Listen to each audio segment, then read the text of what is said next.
Hello, my name is Terry, and I'm trying to reach out to people today regarding how our world is and how angry we all are and how unhappy we are and how we have so much division. And there's a reason for it. It's called, there's a cause of it actually, and it's called spiritual warfare. It's a biblical concept, and it's something that we live in every day. We live in a very spiritual realm, although we may not see it. We see the effects of that every day in our life, especially these last 7 or 8 years after COVID, especially. I mean, it's just isolation and just being pushed down where we couldn't leave our houses, or I mean, the world went crazy. And it's just after that, we have never really fully recovered, and our world is totally different. And it was the enemy, Satan's perfect scenario of what he wanted to do. He wants us to be isolated. He wants us to hold in all of our pain and be ashamed.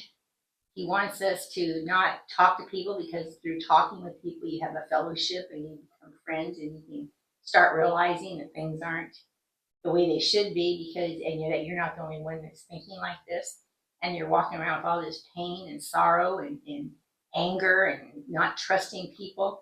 And that's the world we live in today. We live in a world that is nothing like it was when I was being raised. I'm 73 years old, and I have been a Christian for 50 of those 73 years. And I studied the Bible intensely when I became 20, when I was 21. And it was amazing what I was learning. I mean, I was raised Catholic. My brother was a Jehovah's Witness. My husband at the time, his family were Mormons. And I had everybody coming at me like, Terry, you should believe this or do this, come here and come. Yet I didn't really know what I believed. Although I was raised Catholic, I knew there was God, but that's all I knew. I mean, I didn't know God was, that I could talk to Jesus and have a relationship with Jesus Christ, which is God. And I just was totally oblivious to that.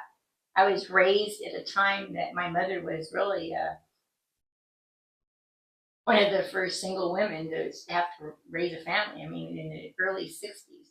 My mom had 3 children. My dad left. He had an affair, and my mom never worked. She didn't drive. She didn't do anything. She had 3 little kids to take care of. And on top of that, my dad left the home, and my mom's our house was in foreclosure almost. It's 9 months the rent wasn't paid. And my mom didn't even work, and she said, what should I do with the children? What should I do? He goes, oh, just move into an apartment. And he had no regard for us whatsoever. My mom's the one that gave her the money and took care of everything. My mom worked and later paid off her house. I mean, he did a lot of good for my mom, which in part is all part of what this study is about too, how to overcome adversity. Because we all have it. And the adversary is the one that brings it to us, and that's Satan. He is mentioned in the Bible numerous times throughout the Bible. He has a beginning and he has an end. And we are so unknown, we don't even realize what's going on in our world or in our own personal life.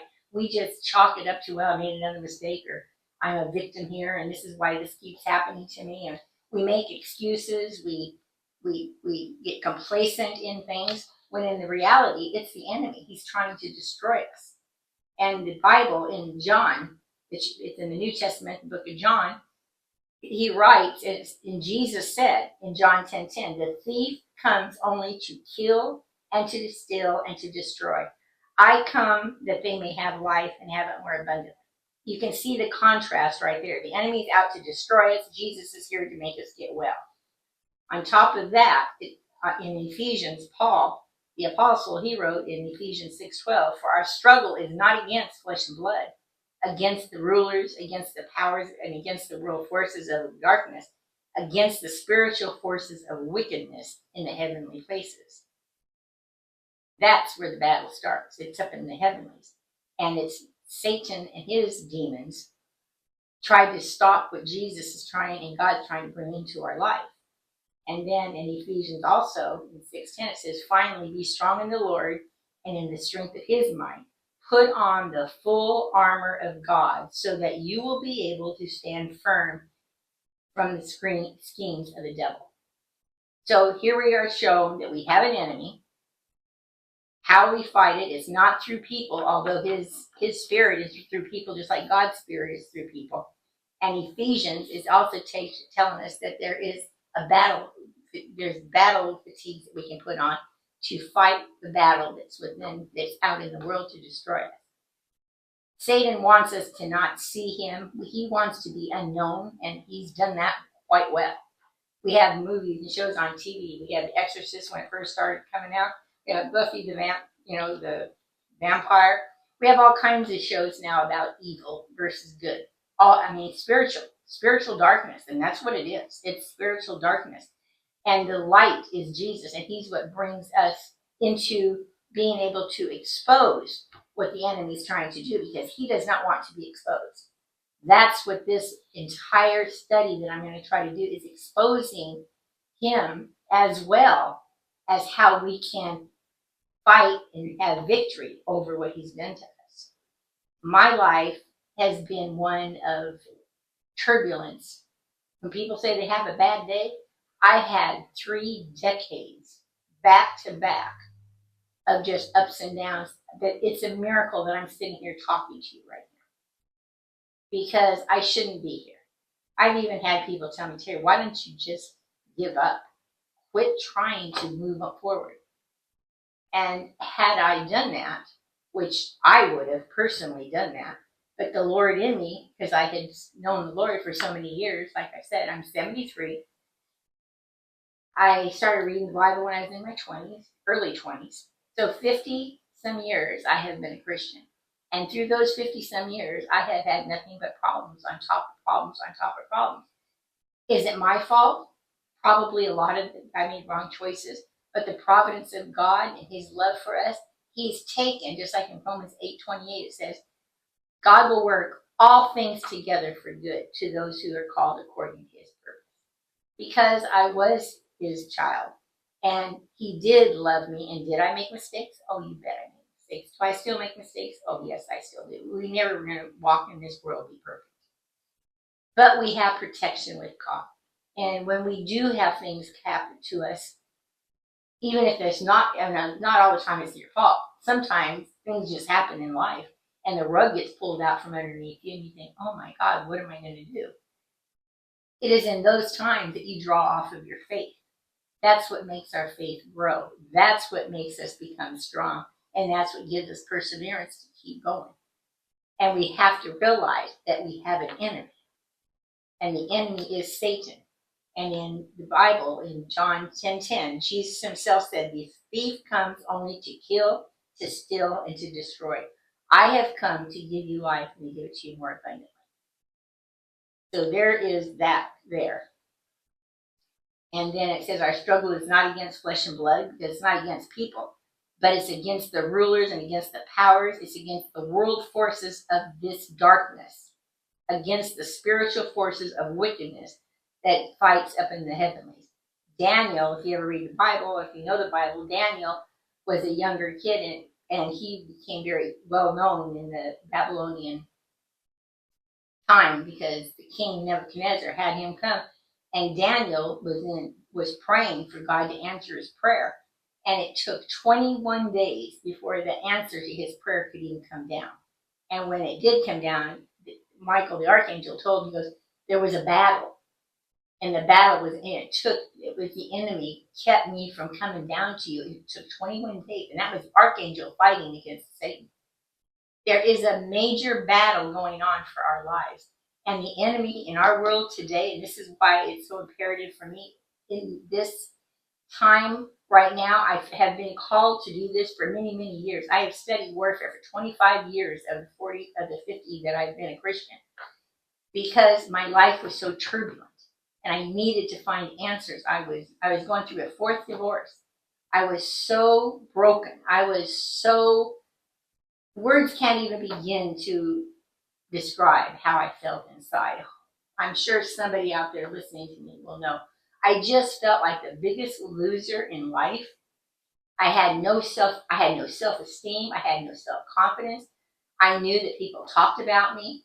I was always the last one to get to somewhere, and I was the first one to leave because I just was so ashamed of my life. And my life wasn't such that everybody knew it. It wasn't something that I could kind of hide. People kind of knew that were in my proximity, like my family and the friends I had, and just everything. Everybody knew because when you're going through a divorce, everybody knows. I had a little girl. I didn't understand why God even let me have a little girl, because of what all I went through, and I wanted her to have a family that I never had, but it never happened. So my daughter, she's okay. I'm sure there's a lot of emotional damage that she works through too right now. I know there is. She's almost 40. And she is going through things. We all do. We all do. All of us. None of us come out of this life unscathed with pain. And our parents do the best they can, but they're not perfect. And we have to realize they're not and accept them and respect them for what they did try to do and put yourself in their shoes. I had a dad that left when I was 11. He was not the best person in the world. He didn't physically abuse us or physically or but emotionally he did. And emotional abuse is just as bad as physical abuse. And people don't want to talk about that, but it is. All abuse is terrible. But they all leave scars. And it's all those scars that we keep occurring in our lifetime. First it's this, it's that.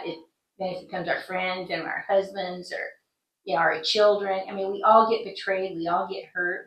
There's just bad things that happen in this world. And we have to absorb that pain.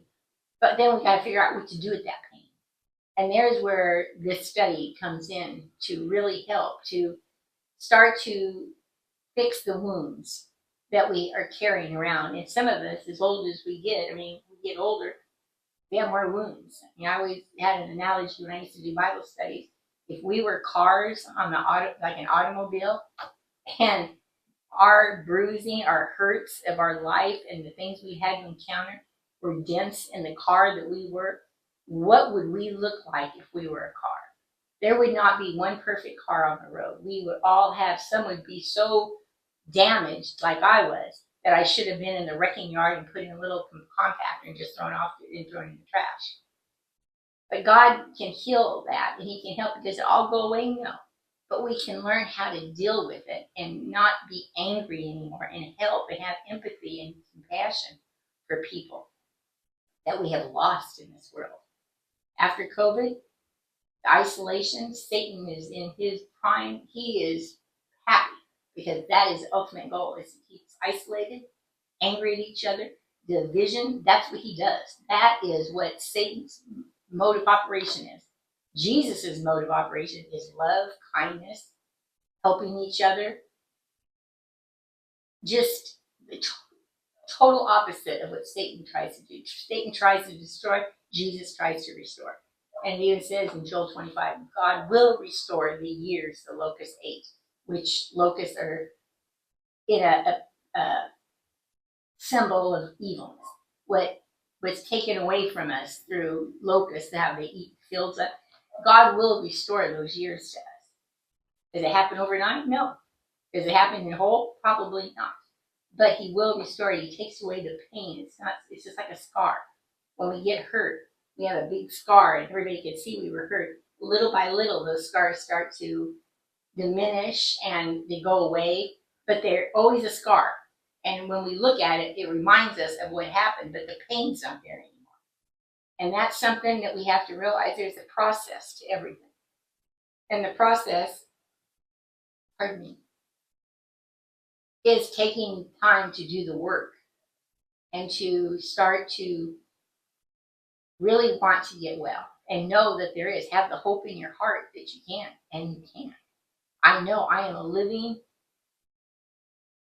testimony to what Jesus can do in your life. And it's not that I'm the perfect person, because I'm not. But I have so much that I want to get out to help other people, because we're all struggling.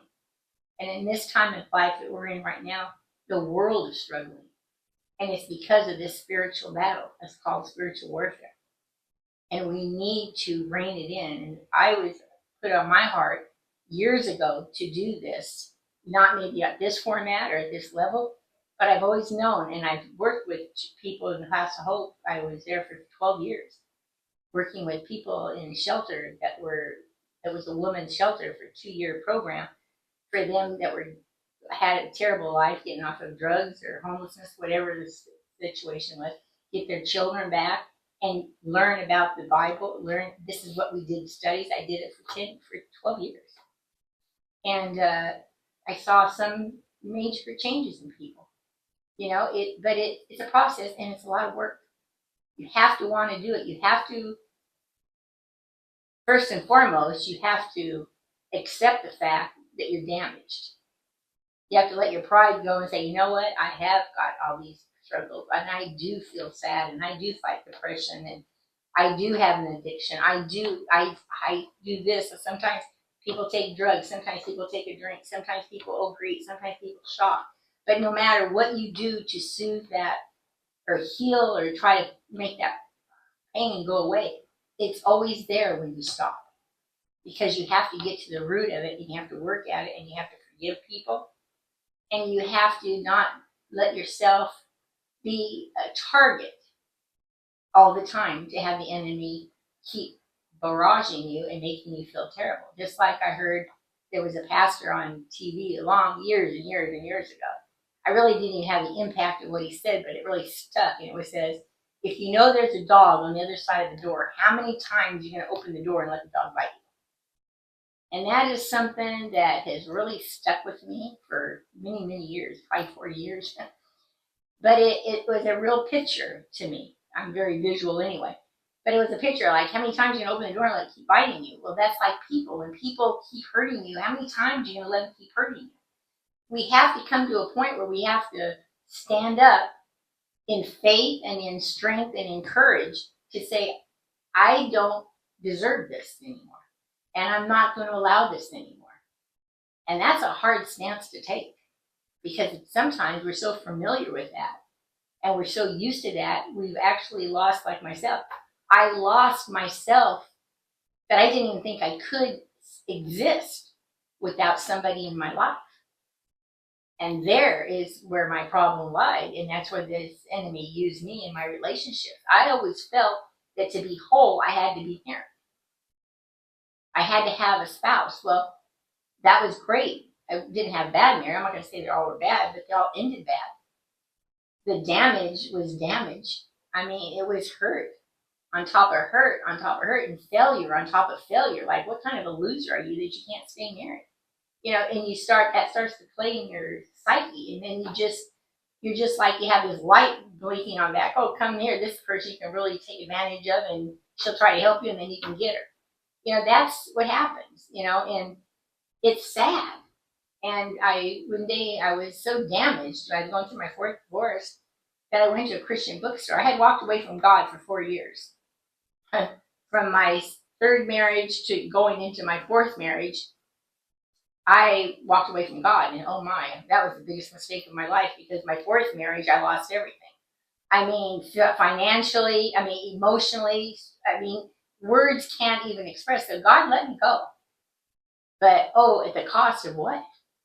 Of everything I had, because I was so prideful. I was so everything that he had to let me fall all the way down and come back, bruised, bloodied, and everything else. And he accepted me back. And when he did accept me back, that's when this whole thing about spiritual warfare came to light in my life. I didn't have any idea the power that Satan had in this world, let alone that I was a product of what he was doing to me. And I went to a Christian bookstore and I bought a book. It was called The Bondage Breaker. When I first saw it in the Christian bookstore, I went, well, what kind of book is this? It was purple. It had like a chain link around it. I thought, but at the end of the day, I went to that store to get a book to be healed. I had to start my healing process somewhere. And I knew the only place I could do it was through Christianity. I knew that because of my background of being a fit Christian. But I sat down that night, put my daughter to bed. She was like 6, maybe going on 7.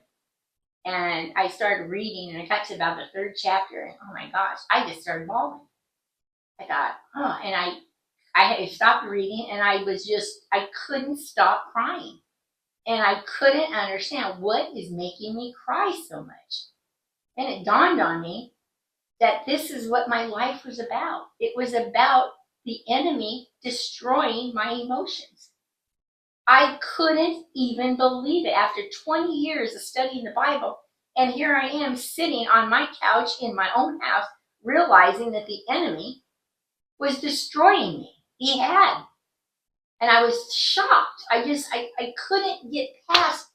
I put that book down, and I went on with my day, or the next day, and I picked up. It took me a couple of days to pick up the book again because it just had to process what was going on. That it was just like a light bulb went on, and I couldn't even comprehend it. So as I started reading, and the more I read, the more I was like a sponge. I just couldn't even believe what I was learning. And what I was learning, I was also teaching at the Bible study at the House of Hope, because it was so revolutionary to me. I was trying to tell other people, man, I really didn't even know what I was talking about, but I just wanted them to know that there was, and over the course of years, yes, I studied. That book led me on a journey for 20 some years till this day of learning about warfare. It is amazing what I have learned. And I want other people to know, because our world right now is in a battle, and it is a spiritual battle. This is not even the America I was raised in. I mean, we never had so much hate and division and no empathy or compassion for people. I know I'm old, I'm 73, but I go to the grocery store sometimes and you see an elderly person and they're like trying to lift up to pick up a box they can't even reach it. And people, younger people, they just go right by them. I mean, they ignore them. They don't even see them. And their cart might be in the way, or else it might be one of those wheelchair type things. And people are just so annoyed with them. Or else there's somebody looking at it and they can't really see. You can see that they're trying to read it because their eyes. I go, and here we go. We're perfectly fine. We're on a rush to go somewhere, and no one needs to rush like we do. That's another one of Satan's tactics, is to make you busy, busy, busy, busy. No one's that busy. Jesus himself had 3 years to do a ministry. He walked everywhere he went, and he always had time for people. So this excuse of I'm too busy, no, you're too busy because you don't want to face reality. You don't want to face your life, and that's why you keep yourself so busy, because then you don't have to think about it. You can just put on some clothes, have a purse, have your Gucci this or your Louis Vuitton purse, and make everybody think you're okay, when in reality you're not. You can fix up the outside, but the inside is damaged. And we need to fix the damage on the inside. We would take half the time of trying to heal and make our insides look as good as our outside. Boy, we would be living in a different world. And busyness is one of Satan's traps too. But we can't even stop. In our time, when we can walk and eat and sleep and we can breathe and we can reach up to get something for somebody, we can't take 30 seconds of our time to help somebody that needs some help. We're not even aware that somebody needs help because we're not looking for it. All we're trying to do is rush to take care of what we want, what I need. That is not the Lord. That is not how we live. We are to help other people. We are to learn. There's a verse in the Bible that says, what you learn in secret, shout it on the housetops. And this is what I'm going to try to do in this course of doing a study, hopefully weekly, on YouTube, which is totally out of my wheelhouse. And I have a neighbor that is very computer literate, and he's the one that even approached me on this a few weeks ago, and I've been working to get her. I had to get a mic, I had to do this, and that. This is so far out of my control, what I'm doing, sitting here in a room, looking at my phone, talking to people that I don't even know who's listening. Not getting any feedback of, are they listening, or do I sound like a lunatic here? But somehow I know through YouTube that you can understand, people can contact, or they can leave messages, or I don't know how it works. But he's going to show me. This is my first sit down to do this. It's an introduction to myself as well as to what I'm going to try to be doing here. And it's a journey, and it's gonna hopefully be a weekly study that we can get in depth. I mean, start getting into it, not so much talking about me and my life and the world, but how we can start to get on the path of being happy again, having compassion again, enjoying each other, and not being so angry and hateful and driving like crazy people, cutting people off, giving people not the wave, the other finger. I mean, it's just sad, the world that we live in. We need to learn how to slow down a little bit, enjoy what we have, and start being real with ourselves and to face that, you know what? I'm not happy. And you know what? I do have some damages. And you know what? Maybe I can help myself. And then I can be a better parent. I can be a better friend. I can be a better worker. And I can help somebody else that I see struggling along the way. That is my intent. It's something that's been on my heart that the Lord's put on me for many, many years to do this. I'm stepping out to do it. And trust me, I've had a lot of adversity since I've said to do this 4 months ago, to really do something about this. And then this opportunity came, so I'm going to take it. I don't have any idea how this is going to work out. But I hope that there's some way that I can get a feedback to know that this would be something that people would be interested in doing, that I can continue on, and we can learn together, and we can become friends, and somehow we'll be able to converse. I don't know how this works, but I'm going to learn. As you're learning about warfare, I'm going to be learning about the technical side of things. And I pray you have a good day. God bless, and hopefully I'll be seeing you next week. Thank you. Bye.